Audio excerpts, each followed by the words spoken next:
Welcome to the Get Published podcast, sponsored by Brodie Consulting Group.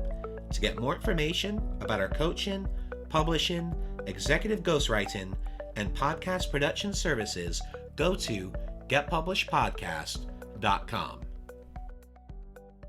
Hello, I am Paul Brodie, and thank you for joining us for another episode of the Get Published podcast, where we help authors get published with a proven system that works. Today, we're being joined by Mimika Cooney, author of Mindset Makeover and Build a Platform with Purpose. And the book is coming out this fall. Mimika, welcome to the show. Well, thanks for having me on, Paul. Glad to be here. Excellent. Are you ready to get started? Sure, let's go. All right. Question number one. What is the one piece of advice that you would give to a first-time author who is currently writing their book? Yeah, well, this is a very good point that I wish I had learned this, and I had learned this the hard way, is writing the correct book. In other words, like what I mean by that, a lot of us who get excited about writing or have an idea, we're passionate about the idea, but we don't check with our readers or our potential audience first to see, is this the right book I should be reading? So I always say with the people I work with and my students in my courses, is really, do the research first. Look for categories, make sure you're positioning your book right, because, nobody wants to be 6 months down the line and, publish a book and go through all that time and expense and in crickets, right?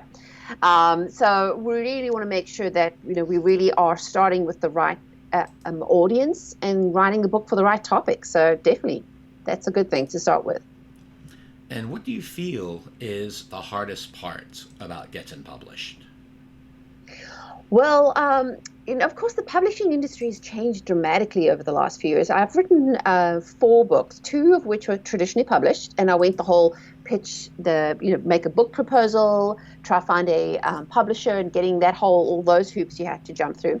And in my most recent books, my 2 self-published books, have really taught me a lot of the process. And what I've realized is that, the hardest part about getting published is just getting your book out there and getting people to know about you, because you could have a great book, but if nobody knows about you, it's a problem, right? So I think for a lot of authors, they want to focus on either they want to create, write a really good book, and then they think that the book will sell itself, where I think one of the hardest part is getting the mind right. Okay, let's market this book like it's a product, just like we would with our businesses, right?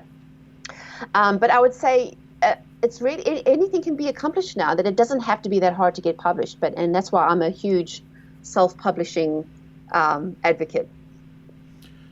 Well, that's going to transition nicely to our next question, which is, of course, all about marketing. So please share a marketing strategy that you have used in your book launch that has worked well. Yeah, sure. Well, marketing is my jam. It's what I love to talk about, because I can get stuck in the weeds and trying to figure out different methods, and I love testing ideas. And really what I found because my Mindset Makeover book is been selling for the last 12 months. And in those 12 months, I've been testing a bunch of things. And what I always like to share with authors is that don't have to worry about the flash in the pan, like the first week the book comes out, and worrying about getting as many downloads. Yes, that's a good goal to have. But really what I like to share with people is to have a long-term marketing strategy. So what I have done, and I always advocate this, and I'm sure your listeners would agree too, that list building is super important. Part of the marketing strategy now, as I roll into the next books, is as I've built my audience, with every book, I'm building my email list. And I would really say having a consistent strategy by building that list. And what I do, I'm like you, I'm a podcaster, so I host my own show. So I'm regularly creating content. So every time my next book comes out, I have eager readers and listeners who are really excited about buying the next book. So I definitely would think that as a long-term marketing strategy, that works really well. But as a quick pointer, what really worked, I would say, in terms of a short-term strategy, was running a giveaway. The week of my book launch, I put together some goodies that I knew my audience would love, and really getting them to do the work for me and sharing on social, and people got really excited. So I would say, there's definitely a strategy to it. But if you were looking for something that's working right now, that was something I would definitely do again with my next book. Well, you mentioned in regards to giveaways. So what type of giveaways are you referring to? Well, it's one of those ones, I think I hosted it on Rafflecopter. You can host it for free. And basically what it is, you have a time countdown of when people can enter. Now, the incentives, like I think I had given a signed copy of my book, a mug, a branded mug, and a T-shirt, and like I think it was also like an Amazon gift card. And what I had figured out was, these are the kind of things that I know, because my audience is primarily women that read my books. And I knew this would be something they would love. So what I did is, included other books as well in the same or similar genre that I know they were reading, and made that the giveaway live so they could go and share it. So in other words, in order for them to enter the giveaway, they either have to like your Facebook page or subscribe to your podcast or download a copy of the book. So you can pretty much decide what you want those criteria to be. But by encouraging them to take that action in that limited time really does encourage and improve results. So that was really worthwhile. So for the giveaway you mentioned, you say it's a website or a service. What was the name of that you mentioned? Yeah, there's quite a few of them online, but the ones that I have used before is rafflecopter.com.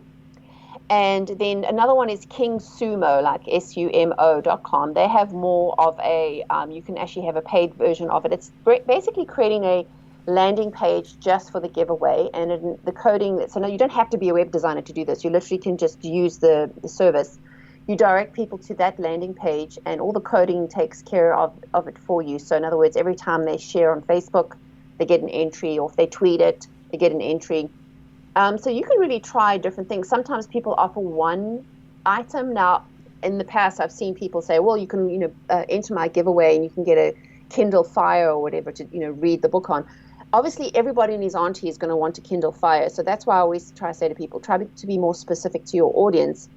So part of my giveaway was bundling it with other books in the same genre. So if somebody really wasn't interested in that, I would rather not waste my time in theirs.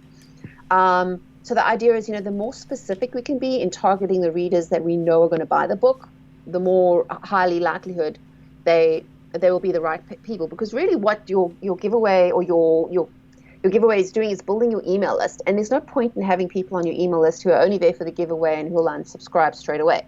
Those are just people who are looking for some free stuff. What we really want is people who are going to be engaged, people part of our platform and our business strategy. So I would say definitely put some thought into what products or items you want to include in there. And some people, like, for instance, if you are writing a book and you have a consulting agency, some even offer like a free one-on-one consultation. So it doesn't have to be a product. It could be something that's of value that normally would cost people money. So I think that's a good criteria to have. And then you also were talking about long-term marketing strategies. So in addition to list building, what other strategies are you referring to on that one? Well, how much time do we have, right? Well, I can talk all day about this, and this is what I love to test with my own books and those with clients that I work with as well, help publishing their books. And I have a membership site as well, which we go through this content bite-size and we test it and share it with our students. And really what I found is, of course, list building is always key. Like, no matter what you're doing, in order to bring those eyeballs, because a lot of people want to focus on, say Facebook or Instagram or whatever. But I always say your ultimate marketing strategy is to get people back to your website. That's your home base. Because, if you remember a couple of months ago, Facebook went down for a day or so, and everyone had a freak fest. No one could access their information. So if that happens, and you're building your marketing or your social media only on those social platforms, and you have no way of connecting with your ideal readers, that's a problem. So part of building that and building your platform, which is part of the things that I mentioned in the book, is using things like social media, but like being a guest on a podcast like we're doing today. Like, I love being a guest on someone else's podcast because I can share what I know, reach other people's audiences, and provide them with tools and products that they would really help them in their journey, as well as hosting my own podcast. Now, I know that's a little bit of a step up, because I know, Paul, I'm sure you'd agree, podcasting does take a lot of time and it's a lot of work, but in the long term, I definitely do think it helps to elevate you as an authority in your genre and your niche, and you become more of an influencer because you're connecting with other people who are interested in that content. So I definitely think, I always say to people, have a long-term and short-term marketing strategy, but however you can leverage social media or PR or publicity, always make sure they're coming back to your home base, which is your website. Yeah, I agree with you completely, because I'm not a big Facebook fan, and I've made that clear in some of our previous episodes. I see Facebook as, I'm not going to say it's going to become the next MySpace, But there's a migration going on where you have the younger generation, fewer and fewer of those people are actually getting on Facebook. They're preferring Instagram, or they're preferring Snapchat, or different services. So my philosophy, in fact, I was talking to a good friend of mine yesterday. He's also a publisher out in Miami, and we were both talking about that. It's like the last thing you want to do is put all of your eggs in one basket. So I always talk about LinkedIn. For me, our business model is based on a lot with those relationships that we build on LinkedIn. That's how we connected before we invited you to come on the show. That's where I see the true opportunity and revenue. And Instagram is great for brand awareness. Facebook is also good for brand awareness and those type of things. But in terms of actually conversion and sales, I feel strongly it needs to be LinkedIn.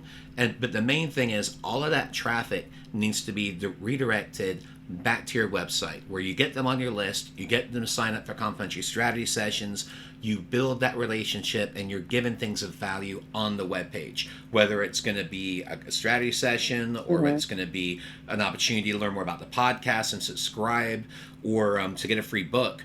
But one of the things, like yourself, I'm also a huge believer in the power of the podcast. I truly feel that the book is the foundation of the platform, but when you want to take your business to the next level, that's when you have your own podcast. Because you're absolutely right. Yeah. It helps create yourself as an influencer. It helps make that creation, build that relationship, but also to connect with with the guests on the show, and more importantly, not only that relationship, but also with their network. And with potentially and having not to mention the people. SEO qualities, right? That's what I love about. Like I have my background is in TV production. I was trained as a TV broadcaster. I had a host on live TV, and I love that opportunity. But I always say that if I had an opportunity, I had to choose between being on a podcast or being on a 10-second clip on Good Morning America, I would choose a podcast because number one, those links are going to be up indefinitely. People are going to be able to find me more than just the 10 seconds that I was a flash in the pan on TV. Who's going to remember that, right?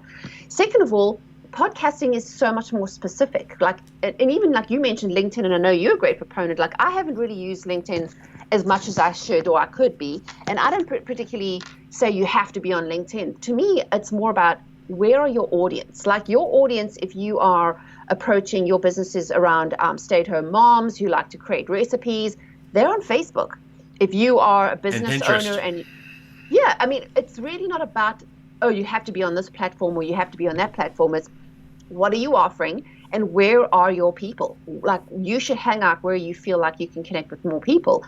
Like even I had a YouTube channel for a few years and, I still have the channel, but I don't put as much love into it as I used to because I realized that's not generating the type of clients that I need. Facebook's great for advertising because you can be more specific.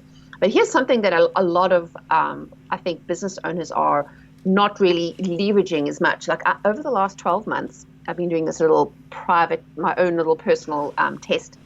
And I can tell you, going back and looking at all my results, out of all the methods like the podcasting, the Facebook ads, paid, and, just generally popping on Facebook Lives, LinkedIn, Pinterest, I tried all of them. And number one, out of all of them for my lead generation has been having a free book on Amazon. Because think of it this way. Amazon is a search engine. It's like after Google and YouTube, it's the biggest search engine. People are actively looking to purchase something. So if I want them to buy my book, I want my book to be in front of someone who's looking for that. YouTube is still great, but that's more of an entertainment factor. People are sort of more in a passive approach. Same thing with Facebook, right? People are scrolling, trying to check out what's kind of curious about what everyone's doing, and then your ad pops up. Oh, that looks interesting. But they weren't necessarily looking for you. Google AdWords is still huge. I mean, my husband would definitely say he runs a marketing agency and a SaaS software that focuses on Google Ads. And he's always like, forget social, Google Ads is where it's at. But again, I always say, is that where your audience is? You really have to focus on putting yourself in front there. So yeah, definitely podcasting, and as long as they all lead back to where your home base is and you can capture those eyeballs, you're good. Yeah, and I love the fact that you talked about the Perma free book too. 3 of my 14 books, 15 now, we just launched our business book, but 3 of the 15 are actually Perma free, and I'm actually about to put a 4th one on there because it specifically focuses on podcasts. So we're actually going to make that book Perma free within the next couple of weeks after we make a few updates and do a relaunch of the second edition. But you're right, in terms of lead generation and in terms of search engine optimization, I mean, that's basically what people have to realize. That's what Amazon is. It's a giant search engine. Yep. So it's a great opportunity. But I think the main thing that you and I can agree on for sure with this is the fact that there are so many different avenues to use, but also that you do need to diversify. The last thing you want to do is to put your eggs all in one basket. Yeah, for sure. I mean, it's just too dangerous to do that now. I mean, in days like even 10 years ago, it's like, oh, it's all about SEO. And it's not to say when that isn't as exciting that it doesn't work anymore. Yes, it does. And the thing is, it's very dangerous to follow trends. Like the latest thing now is, chat bots or messenger bots, and that's great. And I'm sure that's going to be it's growing. But again, once it gets saturated and people kind of like, that's great, it's just another thing. It doesn't mean we need to abandon ship. We need to just decide, start with, say, pick 3, test them, see what is the most useful, what gets you the best result, and then really focus in on being as good as you can be on that platform that you've picked. So whether it's podcasting or writing books or LinkedIn. But at the same time, don't discount any of those other things. You want to keep it rolling just like a flywheel. You've got to just keep pushing and keep it moving and constantly readjust, because I'm sure you know how often things in the industry change. It's like every month there's something new. But not to be afraid to try things and go, okay, well, that didn't work so well, so let me try something else. So yeah, I think that's what's exciting about being an entrepreneur and being an author and using this as a tool to build our businesses. There's so many ways we can. We don't have to let it overwhelm us, but at least picking some, trying them, and then building from there. And really it is useful. Absolutely. Well, speaking of books, I'd like to ask, what is your favorite book and what was the number one thing that you learned from it? Yeah, well, I'm a voracious reader. I usually read or listen to at least one book a week, so it's really hard for me to pick. But I must say, the one book that I have read multiple times, and I'm actually currently rereading the new edition, is Rick Warren's A Purpose-Driven Life. Now, this is something I'm hugely passionate about, because a lot of my writing is for Christian women's faith, for Christian women's living. So a lot of this, and really does reiterate, so it really is about your why and talking about, why am I doing this? Like, am I hosting a podcast because everyone else says I must host a podcast, or am I writing books because I think it's going to be a great revenue generating model? That's great, but really it's a deeper question as to why am I doing this, and is it going to be there? Is this reason good enough to last the long haul? And for me, it's all about realizing that from that book, my purpose is not about me, it's about others and how I can help others by using my gifts and talents and skills so they can help achieve what they want to achieve. So was definitely, I would say, no matter what business book I've read, it still comes down to knowing your why and knowing why you're doing what you're doing. And for a final question, what is your favorite quote and why? Well, again, I have to, going back to the things that I always read, I have to quote from the Bible, which is the Proverbs 3 verse 5 to 6, which is, I have it posted under my screen. I have to keep reminding myself, which is the trust in the Lord with all your heart and lean not on your own understanding, and your ways acknowledge him and he'll make your path straight. Remembering that I don't have it all together, that I have to make sure that, I can't always rely on myself. I have to reach out to others and really ask for help, and just understanding that these have to be humble enough to be teachable, because we never know everything. We're constantly growing, and as long as we can know that, I think we're good to go. Mimika, I want to thank you for being a guest on this show. What is the best way for people to find you online? Well, again, I have to say my homepage, my website, is where you can find all great goodies that I have available. I have my free downloads, as well as copies of books that you can get, is mimikacooney.com, and I'll spell it. It's MIMIKACOONEY.com. So come and visit me there, and I'd love to connect. Mimika, thank you once again for being on the show, and I wish you all the best in your author journey ahead. Thanks, Paul. Thanks again for joining us today. To learn more about how you can be featured in our brand new Get Published business book, go to getpublishedpodcast.com.